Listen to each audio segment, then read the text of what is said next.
Have you ever heard someone say, I was doing something and then life got in the way? Or I was interrupted by life, or any of those kinds of expressions?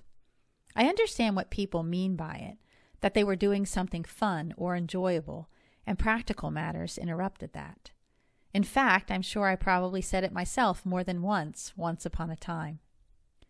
The more I heard people say it, the more I heard myself say it, I thought about it.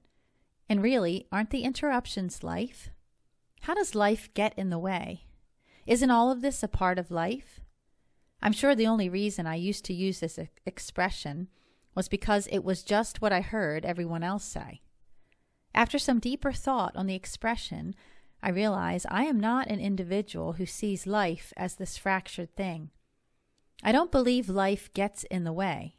I believe everything that happens to us is a part of life. To me, life is a series of events, experiences, and such, but I don't think they are fractured or separated from each other. I believe in a holistic life. It's a philosophy, a worldview, if you will. I believe in a seamless life. Everything is connected, everything has meaning, and the whole is the sum of the parts. As a young music student, I was puzzled when I heard people refer to choral music as either sacred or secular. In other words, the music that was labeled sacred had what people would call religious or spiritual themes, and the music labeled secular was not inherently religious or spiritual. The fact that this happened in choral music and not so much instrumental music was also troubling, because to divide music up in this way means the division is based more on the words than the music. But how do you divorce the text from the music? All of this was very confusing to me, that we would divide music up in such a way, because the way I see it, all of life has a spiritual component. Because how do you separate the sacred from the secular? When I heard that music could be separated like that, it felt like an artificial line which did not belong. I didn't think music needed to be divided up like that or fractured in such a way. Music is music, and standards have existed as to what makes some music better, but to get into that subject area would be to veer off the topic for today. I hear people say they are spiritual all the time. I am a spiritual person. What does that mean exactly? In some cases, I think it's just an attempt to avoid the term religious, but honestly, everyone is religious in some way or another, living their lives by a set of beliefs or convictions that guide them through. It's a devotion to something or to someone. You can be religious about your relationships, or religious about your hobbies, religious about taking care of your teeth, or what have you. Spiritual simply means relating to or affecting the human spirit or soul as opposed to material or physical things, or consisting of spirit, not material, incorporeal as a spiritual substance or being. Whether you call it spiritual or soul doesn't really matter. It's to know there is an essence inside each of us which is not tangible, not able to be physically manipulated or observed with the senses. To define yourself as a spiritual person only means you are beginning to see yourself as whole. We all have a spiritual component, whether we consciously acknowledge the fact or not. I remember reading about pieced quilts made years ago. They were made up of fabric scraps, pieces of old worn-out dresses, a patch from an old shirt, a piece of an old blanket, etc. Memories and experiences sewn into blocks, which were pieced together. All the different blocks sewn together to make the whole. It's not just one block here and one block there. It's all of them together to come together to make the finished product. Many ancient peoples understood this better than we do now at this present moment in time. They had not sold off parts of themselves to others. They were deeply involved in producing their own food, making their own clothes, taking care of their own needs, treating themselves medically, etc. They were not so out of touch with themselves as we are now. We don't do much at meeting our own needs anymore. We buy all of our own food, we buy our clothes, and if we try to self-diagnose or medically treat ourselves, we are told to let the experts take care of that.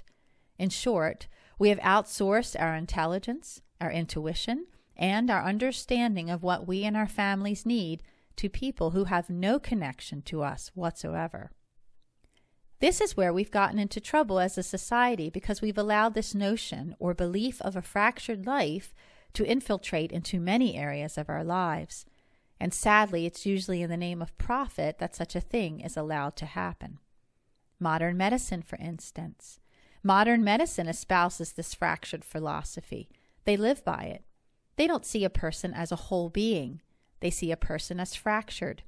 When someone is sick, medical professionals seek to treat the symptoms, not the person. They don't dig deeper to see what the underlying causes are. What is happening? What is this person eating? What are they putting into their bodies? How much rest are they getting? What are they being exposed to in their everyday lives? What stresses are they experiencing? They don't stop to ask those questions. They look at the person as a list of symptoms, and then they go on to give a name to those list of symptoms, like cancer and such. But they don't go any further, asking questions like, why does a person have X disease?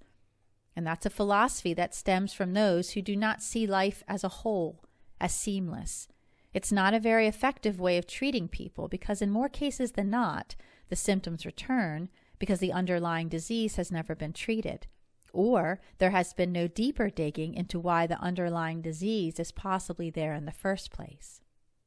Corporations, which push employees to work harder, longer, and faster without any regard to the whole of a person, looking at the individual as someone who can easily be replaced when they wear out, no intrinsic value given to the human being. Health and well-being, mindless eating, no thought as to what actually makes a meal, chemicals and preservatives and artificial substances being pumped into our bodies daily, dressed up as what we call food or medicine. This is a very INFJ way of looking at things. It's how we look at people and situations. We don't see things in a vacuum. We see everything as interconnected. Record your thoughts sometime and you'll see what I mean. Even your thoughts are connected by the words and so. I am a multidimensional human being. I'm sure there are all sorts of names for the dimensions, but I see it simply as heart, mind, body, and spirit. So there is a physical aspect to us as well as a spiritual aspect. When we are born into a world which doesn't view things the way we naturally do, we are left feeling very confused. We see people living fractured lives, and this seems to be the norm, and it doesn't make sense. Other people appear to be one-dimensional characters, and this is not right.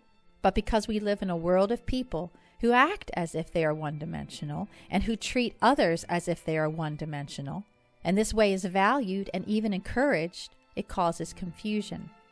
And we're left not knowing how to integrate all our parts, simply because it is not modeled for us. So we behave like fractured individuals, and it takes time to integrate all our parts together. We need to change how we look at life. Life is not something that gets in the way. Life does not interrupt us. Everything is life. Everything we experience, the physical and the spiritual, join together in a seamless way to make up the course of our lives. This is what life is.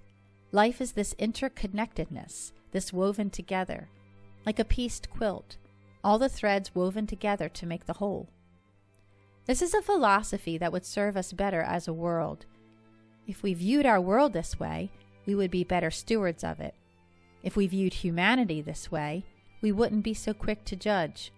If we viewed our bodies this way, we wouldn't be so unhealthy. And on and on. As an INFJ, when you open your eyes to a seamless and integrated way of living, that's when everything starts to make sense.